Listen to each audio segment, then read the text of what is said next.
अस्सलाम वालेकुम, आवाज़ साफ़ आ रही है?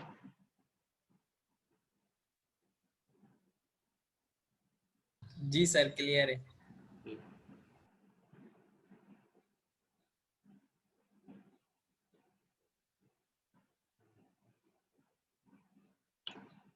अच्छा जी, थोड़ी देर में एक टॉपिक कर क्लियर समझा के फिर मैं अटेंडेंस लेता हूँ।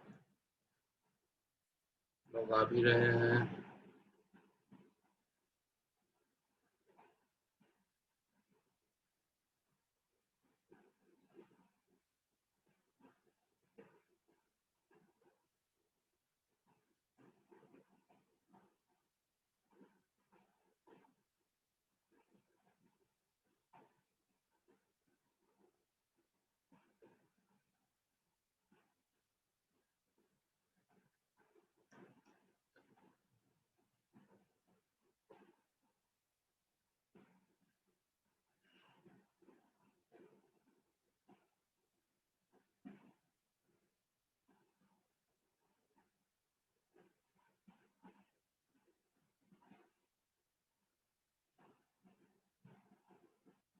मेरे ख्याल में मैं अटेंडेंस ले लेता हूँ। ये सारे लोग तकरीबन मुझे लग रहा है आ गए हैं।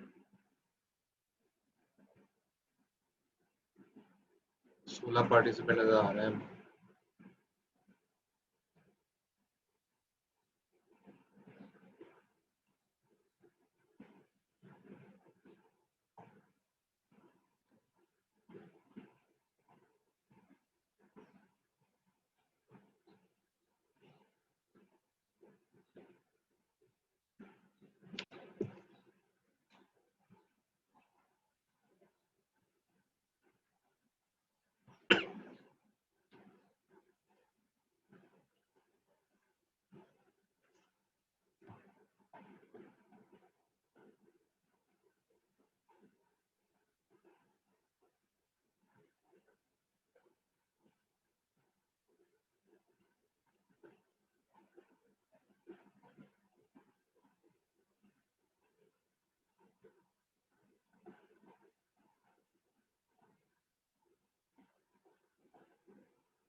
अच्छा, मोहम्मद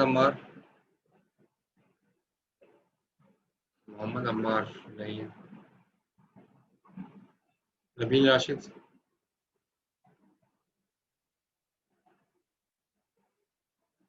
नबील।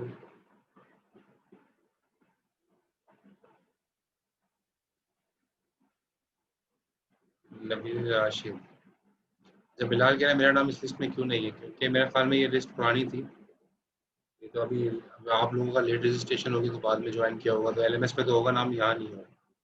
बिलाल, हमजा और लारोश, इन लोगों के शायद नाम नहीं है।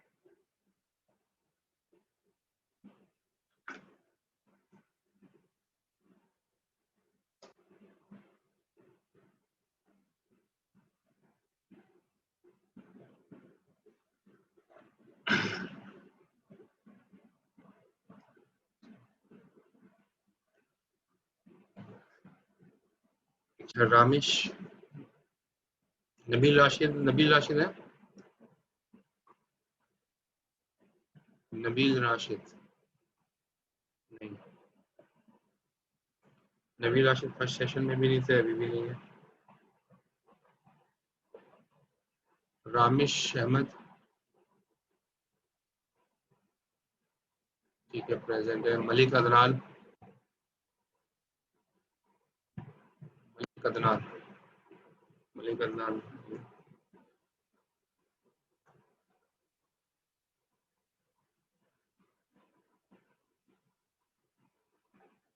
सैयद अब्दुल हसीब। ठीक है, प्रेजेंट है। मोहम्मद सुलेमान खान। मोहम्मद सुलेमान। अच्छा, फुरकान, मोहम्मद फुरकान। ठीक है, प्रेजेंट है।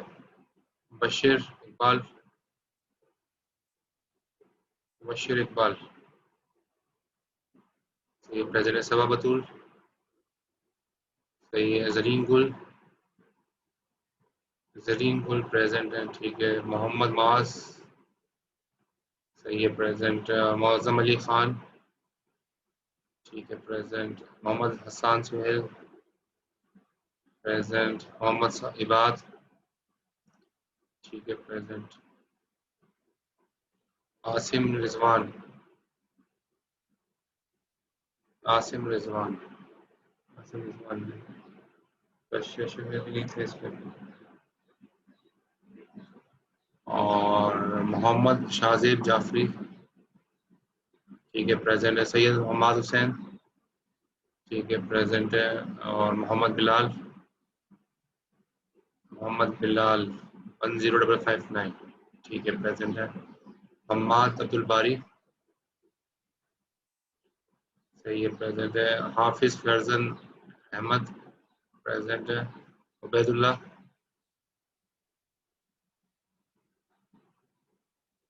उबैदुल्ला, उबैदुल्ला प्रेजेंट है। अच्छा, उबैदुल्ला आपका फर्स्ट सेशन में नहीं थे आप, सेकंड सेशन में ज्वाइन किया।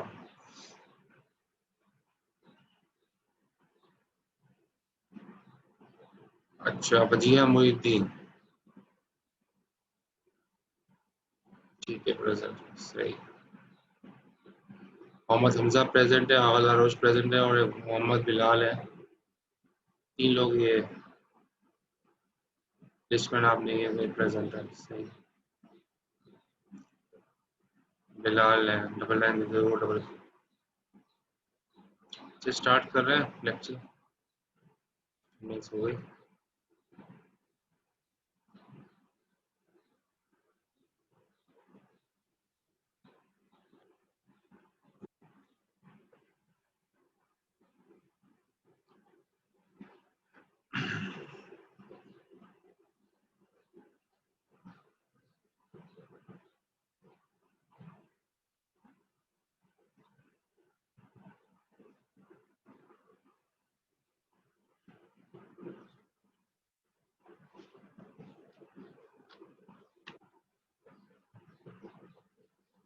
आसिम रिजवान अभी आए,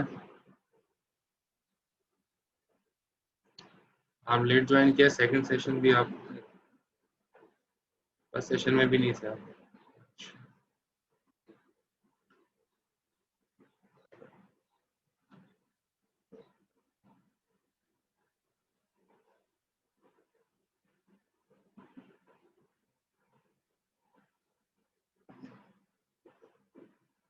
अटेंडेंस हो गई है बात।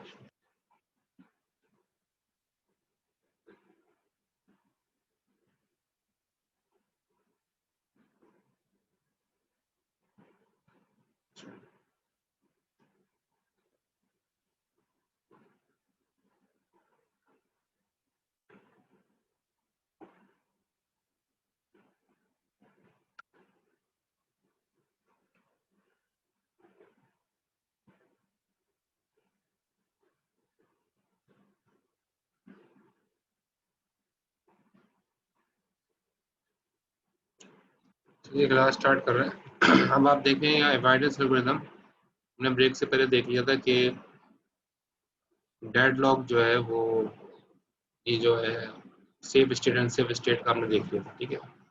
अवॉइडेंस एल्गोरिथम हम देखते हैं कि भाई डेडलॉक होने ना पाए, उसमें उसमें दो है, या तो दो तरीके होते हैं। एक तो ये तरीका ये है कि एक एक इसमें कैटेगरी ये है कि single instance of a resource type, her resource का एक ही इंस्टेंट हो, हर रिसोर्स का सिंगल इंस्टेंस हो। यानी कि प्रिंटर है तो एक ही प्रिंटर है, बस दो प्रिंटर नहीं है, ठीक है। हार्ड डिस्क है तो एक ही हार्ड डिस्क है, दो हार्ड डिस्क नहीं है। रैम है तो एक ही रैम है, दो रैम नहीं, यानी कि हर रिसोर्स का सिंगल इंस्टेंस है, डबल इंस्टेंस नहीं है, या जैसे तीन इंस्टेंस या चार इंस्टेंस नहीं है, सिंगल इंस्टेंस है। उसके लिए डेडलॉक डिटेक्शन करने का तरीका ये है कि हम रिसोर्स एलोकेशन ग्राफ के जरिए डेडलॉक डिटेक्ट कर सकते हैं, RAG के जरिए, जिसको हम पढ़ भी चुके हैं। तो सिंगल इंस्टेंस के लिए RAG बेहतर है, लेकिन अगर मल्टीपल इंस्टेंसेस हो किसी भी रिसोर्स की, किसी भी रिसोर्स की आप जो है यहाँ पर दिखाया, जैसे मल्टीपल इंस्टेंसेस। मल्टीपल इंस्टेंसेस का मतलब क्या है? 2 प्रिंटर हैं, 3 हार्ड डिस्क है, एक से ज़्यादा तादाद है। तो किसी भी रिसोर्स की अगर मल्टीपल इंस्टेंसेस हैं तो उसको डेडलॉक अगर हमने अवॉइड करना है, उसके लिए फिर हमें कोई एल्गोरिदम यूज़ करना होगा। रिसोर्स एलोकेशन ग्राफ उसके लिए बेहतर नहीं है, और उसके लिए अभी एल्गोरिदम हम पढ़ेंगे बैंकर्स एल्गोरिदम। ठीक है, तो ये एल्गोरिदम का नाम है बैंकर्स एल्गोरिदम। से बैंक का कॉन्सेप्ट है। बैंक के अंदर जो है हम जैसे लोन लेते हैं और अपना काम करके अगर बैंक को हम वापस कर देते हैं पैसे, इस तरह पैसे जो है बैंक के पास जमा होते रहते हैं। इस तरह रिसोर्सेज भी जो है ना वो इसमें जमा होती रहती हैं, और अपना हर कोई काम करके जो है रिसोर्सेज वापस सबमिट कराता है। तो बहरहाल इसको देख लेते हैं बैंकर्स एल्गोरिदम को। अच्छा, रिसोर्स एलोकेशन ग्राफ स्कीम की अगर हम बात करें तो वो तो हमने देख ही लिया है वैसे। और जैसे आपको यहाँ पर देखें, जैसे दिखाया गया है यहाँ पे,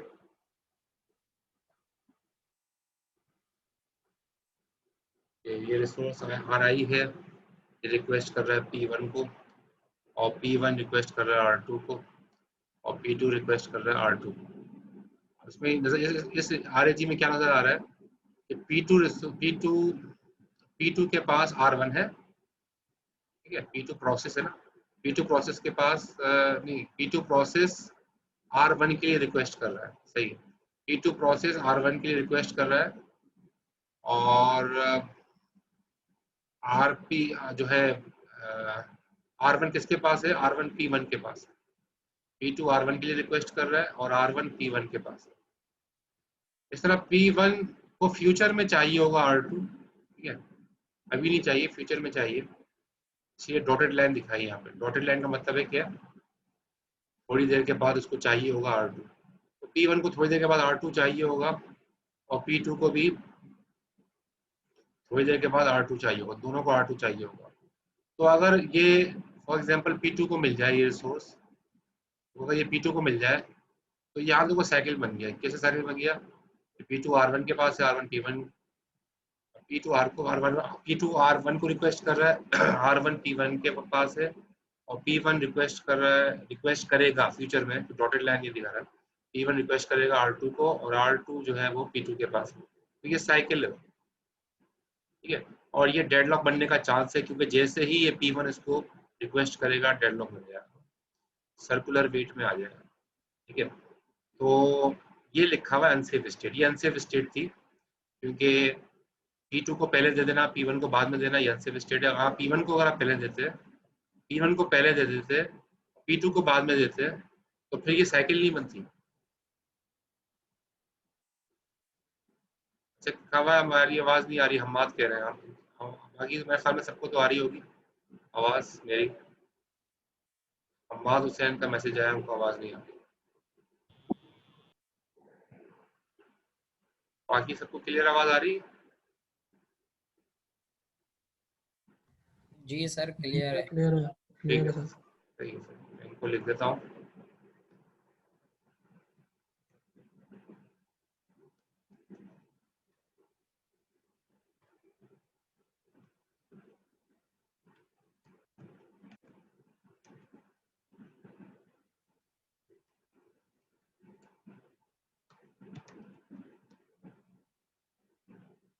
क्योंकि ज़ाहिर है इनको बोलना तो बोल तो सकता नहीं, उनको आवाज़ नहीं आ रही, तो लिख के जवाब दिया। तो आप ये देखेंगे इसमें इसमें जो ना, अगर हम P1 को दे देते रिसोर्स, तो फिर डायरेक्शन यू हो जाती है रोड।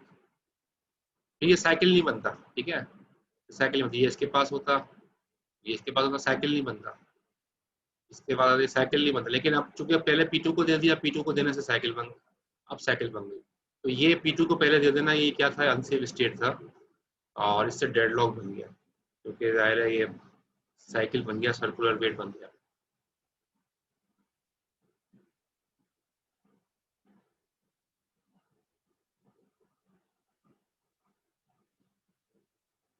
अच्छा, बैंकर्स एल्गोरिथम हम पढ़ते हैं। तो बैंकर्स एल्गोरिथम जो है, रिसोर्स एलोकेशन ग्राफ तो हमने पहले भी देख लिया था पिछली क्लास में। सर्कुलर वेट था, साइकिल थी, हमने देख लिया था कि इसमें डिटेक्ट आराम से हो जाता है सिंगल इंस्टेंस में। ठीक है, ये अभी एग्जांपल्स थी ना, ये हमने देख ली थी पिछली क्लास में। ये दिखा देता हूँ, तो टेबल बनाई थी हमने।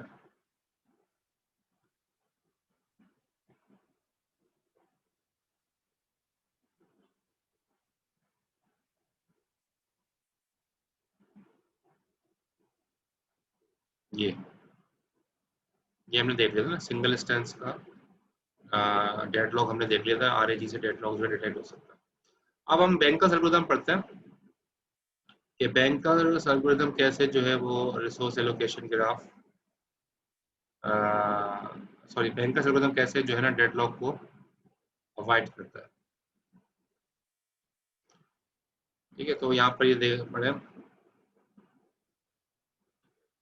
Deadlock can be avoided by allocating resources carefully. ठीक है, तो रिसोर्स को एलोकेट करने से डेडलॉक जो है अवॉइड किया जा सकता है अगर केयरफुली रिसोर्स को एलोकेट किया जाए। तो हाँ, करना क्या होगा, carefully analyze each resource request to see if it can be safely granted. हर बार हर स्टेप पे देखना पड़ेगा कि जो रिसोर्सेज किसी की प्रोसेस, कोई प्रोसेस किसी रिसोर्स की अगर रिक्वेस्ट कर रहा है और उसका रिक्वेस्ट फुलफिल करने से सेफ स्टेट में जा रहा है या अनसेफ स्टेट में जा रहा है, ये हर मरतबा चेक करना पड़ेगा, जैसे हमने पहले भी देखा था। तो need an algorithm that can be always avoid deadlock by making right choice all the time. ठीक है, हर एक एल्गोरिथम चाहिए होगा, हमेशा चेक करेगा कि जो डिमांड है वो अवेलेबिलिटी से कम है या ज़्यादा है। ठीक है, अगर अवेलेबिलिटी ज़्यादा है तो डेडलॉक होने का खदशा है, तो वो सारी चीज़ें चेक करेगा। तो उस एल्गोरिथम का नाम बैंकर्स एल्गोरिथम दे रहे हैं। बैंकर्स एल्गोरिथम की जो है ना सिंगल इंस्टेंस के लिए भी काम कर सकता है, मल्टीपल इंस्टेंसेस के लिए भी, दोनों तरह से काम करता है। मल्टीपल इंस्टेंस के लिए भी काम कर लेता है, सिंगल इंस्टेंस के लिए भी काम कर लेता है। तो अभी हम देख लेते हैं सिंगल रिसोर्स के ऊपर बैंकर एल्गोरिथम। कोई रिसोर्स है, उसका एक ही इंस्टेंस है, जैसे प्रिंटर है तो एक ही प्रिंटर है, तो बैंक का एल्गोरिथम सिंगल रिसोर्स इंस्टेंस के लिए कैसे काम करता है।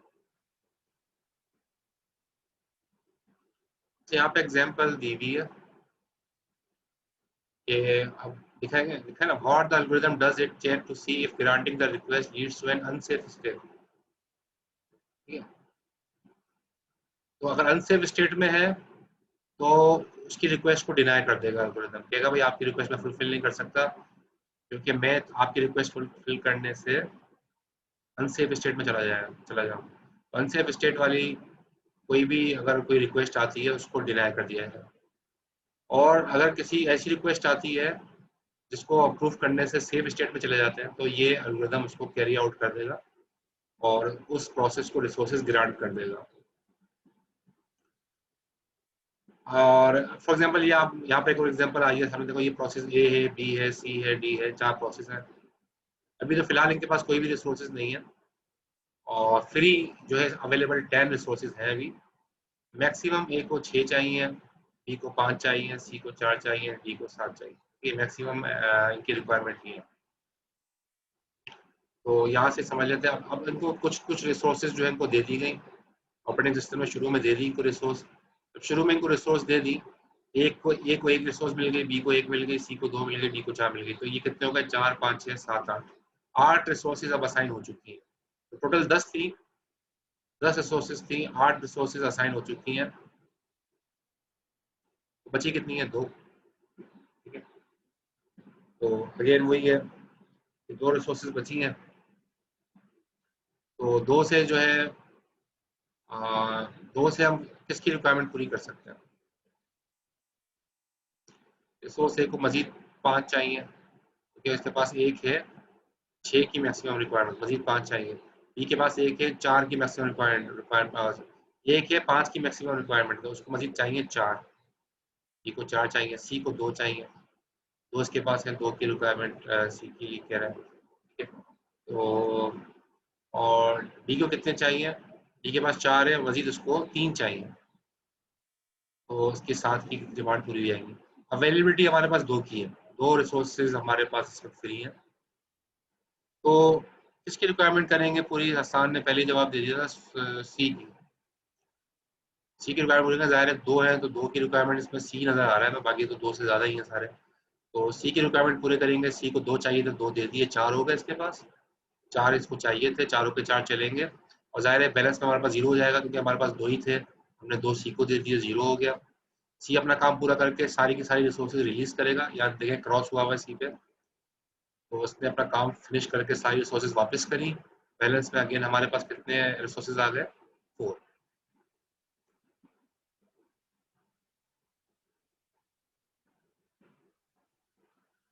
अब इसको 5 चाहिए, ठीक है, एक से 5, इसको 5 चाहिए, इसको 4 चाहिए, इसको 2, इसको तो हो गया काम, और इसके 3 चाहिए। अब इसकी रिक्वायरमेंट पूरी करेंगे। ए, बी और डी, सी तो निकल गया, काम कंप्लीट हो चुका है उसका। हाँ सही बताया हसन ने। डी की रिक्वायरमेंट पूरी होगी, क्योंकि डी को जो है 3 चाहिए और 4 में से 3 की रिक्वायरमेंट। अच्छा, इसको बी की भी रिक्वायरमेंट पूरी हो सकती है, क्योंकि बी को भी 4 चाहिए। तो आपकी मर्जी, आप इसको दें इसको दें, लेकिन कोशिश ये करनी चाहिए, अच्छी स्ट्रेटेजी है कि जिसकी रिक्वायरमेंट कम हो ना उसको देना। 3 कम है 4 से। तो सर ये समझ नहीं आया सर, क्या डी और बी पे 5 और 4 के, बी पे 4 कैसे आ गए और डी पे 3 कैसे आ गए सर? यहाँ समझ में आया 5 कैसे आया था शुरू में?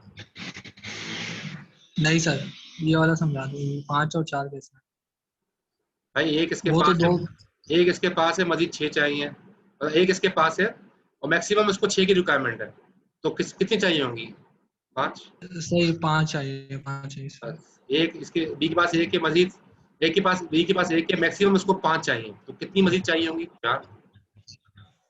हाँ सही ये वो चीज है, ठीक है।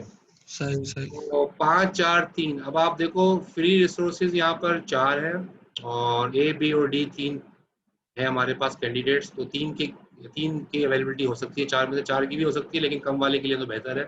तो 3 की हमने, यानी डी को हम कितने रिसोर्सेज देंगे? उसको 3 चाहिए तो 3 दे देंगे। तो 3, 4 थे, 3 दे दिए तो कितने बचे? 1। और डी को जो है जाहिर है 3 मिल गए, तो उसको 7 पूरे हो गए।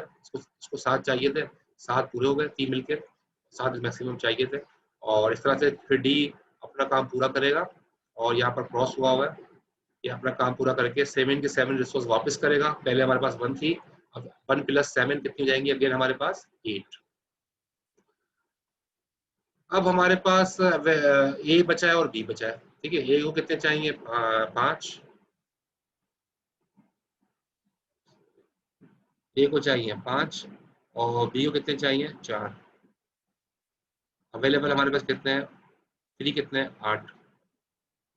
तो आप चाहे इसकी रिक्वायरमेंट पूरी करें 5 की, ए की भी कर सकते हो, बी की भी कर सकते हो। हम पहले बी की कर लेते हैं, क्योंकि बी कम है, ये उसकी रिक्वायरमेंट पूरी कर लेते हैं।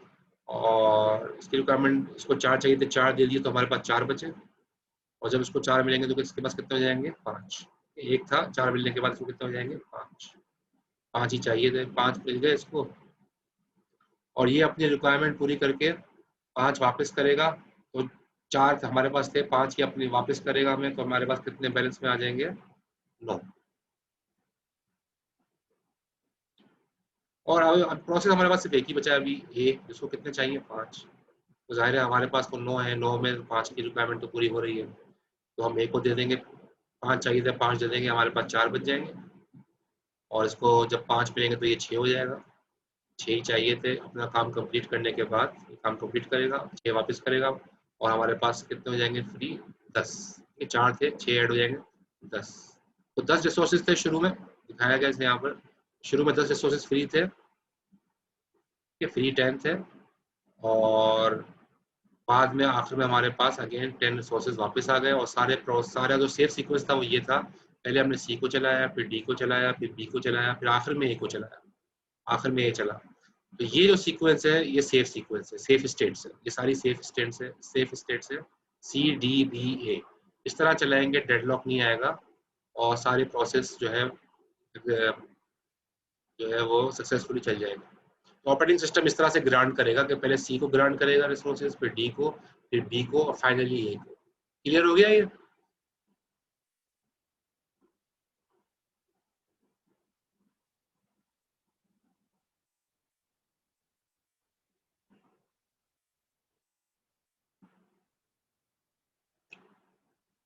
सही।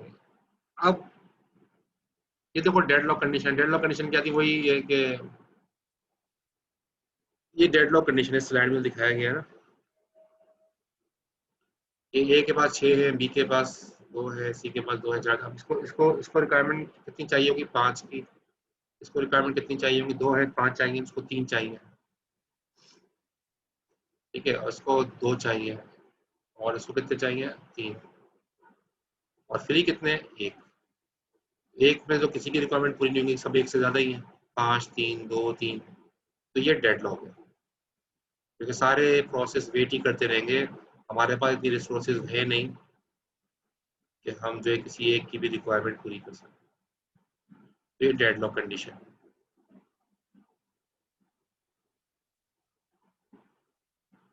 अब हम पढ़ते हैं बैंकर्स एल्गोरिथम मल्टीपल इंस्टेंसेस के लिए, कि मल्टीपल इंस्टेंसेस में कैसे काम करता है। मल्टीपल इंस्टेंसेस का मतलब क्या है? एक से ज़्यादा रिसोर्स के जो इंस्टेंसेस हैं, एक से ज़्यादा है, ठीक है। 3 प्रिंटर हो गए, 2 हार्ड डिस्क हो गई, अब एक से ज़्यादा है, तो मल्टीपल इंस्टेंस। तो इसके अंदर ये कैसे काम करता है वो देख लेते हैं। ये इसकी एग्जांपल है। अच्छा, यहाँ पर इसकी एग्जांपल समझने के लिए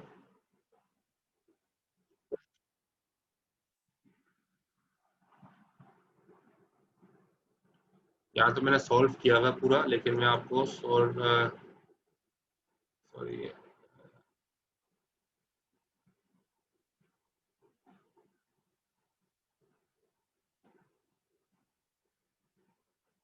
ये बिल्कुल एग्जैक्ट हो गया है, क्योंकि ये इस क्लास में समझाया। अच्छा, मैं इसको कॉपी कर रहा हूँ, कॉपी करके सही है, पेस्ट कर देता है।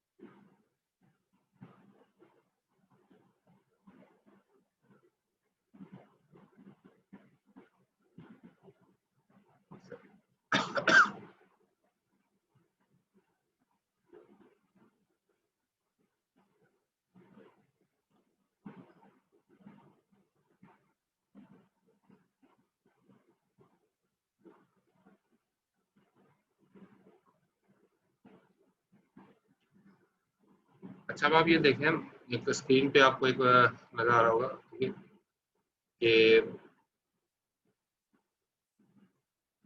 ये प्रोसेस है P1, P2, P3, P4, P5, ये प्रोसेस है, सही है।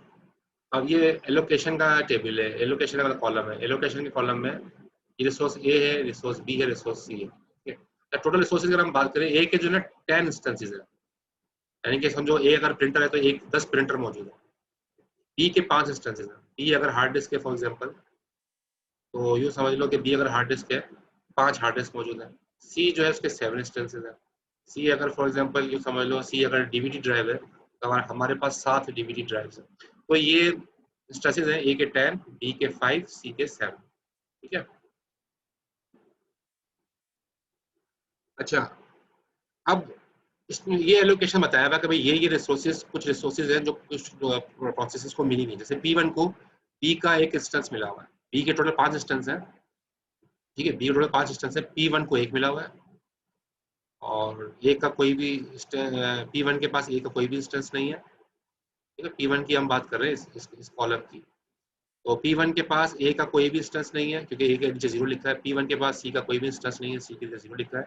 P1 के पास बी का एक इंस्टेंस है, 1, ठीक है। इस तरह P2 के पास ए के 2 इंस्टेंसेस हैं, बी और सी का कोई भी इंस्टेंस नहीं। इस तरह P3 के पास ए के 3 इंस्टेंसेस हैं, और बी का कोई भी नहीं है। P3 के पास सी के जो है वो 2 इंस्टेंसेस हैं। इस तरह P4 के पास ए के 2 इंस्टेंसेस हैं, बी का एक इंस्टेंस है, सी का एक इंस्टेंस है। और P5 के पास ना ए का इंस्टेंस है, ना बी का इंस्टेंस है, सी के 2 इंस्टेंसेस हैं। अच्छा, ये तो आपको गिवन होगा, क्योंकि जाहिर है ये चीज़ तो बताया, स्नैप बताया कि भाई इस वक्त ये रिसोर्सेज इसको मिली नहीं है। तो अगर आप टोटल करो कि एक एक कॉलम में टोटल करो, तो एक एक कॉलम में आपने टोटल किया 2, 3, 5, 5, 6, 7, तो टोटल 7 रिसोर्सेज इस वक्त एलोकेटेड है ए को। एक ही टोटल 7 रिसोर्सेज एलोकेटेड है। कुछ P2 के पास है, कुछ P3 के पास है, कुछ P4 के पास है, टोटल 7 रिसोर्सेज एक ही एलोकेटेड है मल्टीपल प्रोसेसेस को। एक एक थे 10, एक एक 10 थे, 7 एलोकेट हो गए। तो 10 में से अगर आप 7 निकाल दो तो कितना बचता है? 3।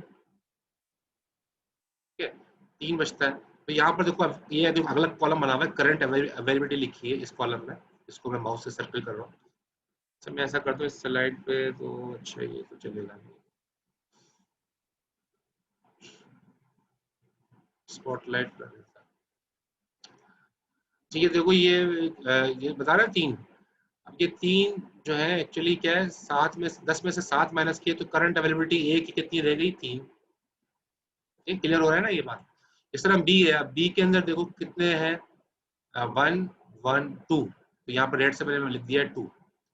ठीक है, बी के थे टोटल कितने थे बी के? 5, जिसमें से 2 एलोकेट हो चुके थे, बचे कितने हैं? 3।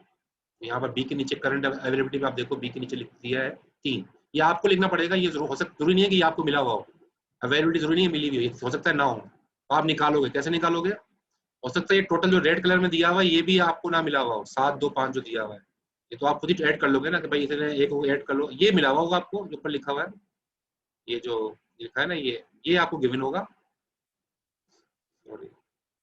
ठीक है, ये गिवन होगा, लेकिन नीचे जो रेड दिया हुआ ये हो सकता है ये ना दिया हो, ऐड करोगे आप भाई ए के कितने कितने एलोकेट हो चुके हैं, बी के कितने हो चुके हैं, और इसी में से आप माइनस करोगे, 10 में से आप टोटल में से आप माइनस करोगे जो एलोकेट हो गए, तो आपको अवेलेबिलिटी निकल आएगी, ये फिर आप लिखोगे 3 3, बी के 3, और सी के जो है टोटल किया तो कितने मैंने 5, और सी के टोटल 7 थे, तो 7 में से आपने 5 माइनस किए तो 2, ये चीजें फिर आप लिखोगे अगर आपको गिवन ना हुई तो। बात क्लियर हो गई? देखिए पेपर में हमने पहले भी दिया था तो स्टूडेंट्स कह रहे थे सर आपने बताया नहीं, करंट अवेलेबिलिटी बताई नहीं है, हमने कहा खुद ही निकालो, तो कह रहे थे आपने बताया नहीं एलोकेट हुआ है, मैंने कहा हमने तो बता दिए, क्योंकि हम ये जरूरी थोड़ी हम आपको जमा करके बताएं, हमने आपको बता दिए सारे, आप खुद जमा आप खुद कर लो और टोटल में से माइनस करके करंट अवेलेबिलिटी निकाल लो। सर ये टोटल रिसोर्सेज कैसे आए? ये तो ये गिवन होगा, ये 10 बी 5 सी 7 ये गिवन होगा कि अगर टोटल रिसोर्सेज देने हैं और ये पूरा गिवन होगा। ठीक है, ये जो दिया हुआ है ना पूरा ए बी सी एलोकेशन आपको गिवन होगी, टोटल हो सकता है आपको गिवन ना हो, टोटल आप खुद ही निकाल लेना जमा करके, और टोटल 10 में ए के 10 हैं, 10 में से 7 माइनस करके अवेलेबिलिटी आपको मैक्सिमम नीड गिवन होगी सर? मैक्सिमम नीड गिवन होगी, बिल्कुल ये पूरा गिवन होगा, एलोकेशन गिवन होगी, मैक्सिमम नीड गिवन होगी, इसमें तो ये इससे तो हम सवाल बनाएंगे भाई इतने दे दिए हैं, इतने इनको चाहिए, ये तो आपको सवाल में गिवन होगा। आपसे क्या कहा जाएगा कि आप बताओ सेफ सीक्वेंस निकालो, इसका सेफ स्टेट्स निकालो इसकी, तो सेफ स्टेट्स आप कैसे निकालोगे? पहले तो करंट अवेलेबिलिटी आप खुद ही निकालोगे, ठीक है, वो आपने निकाल लिया, हो सकता है आपको गिवन हो तो आपका काम आसान हो गया, लेकिन गिवन नहीं है तो फिर आपको खुद ही निकालनी है, ये तरीका मैंने आपको बता दिया, ऐड करके टोटल में से माइनस करोगे करंट अवेलेबिलिटी निकल आएगी। अच्छा अब मुझे ये चेंज करना पड़ेगा, ये हटाना पड़ेगा। अच्छा अब 332 है,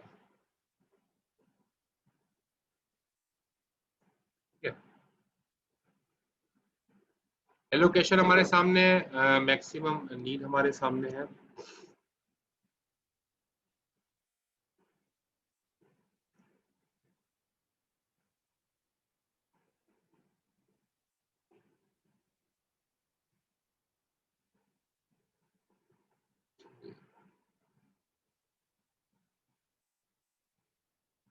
मैं दोबारा कनेक्ट करता हूँ, ये फिर मैं शुरू कर दूंगा, फिर ये डिस्कनेक्ट हो जाएगा, वो प्रॉब्लम क्रिएट ना हो। 3 मिनट रहेगा इसमें, दोबारा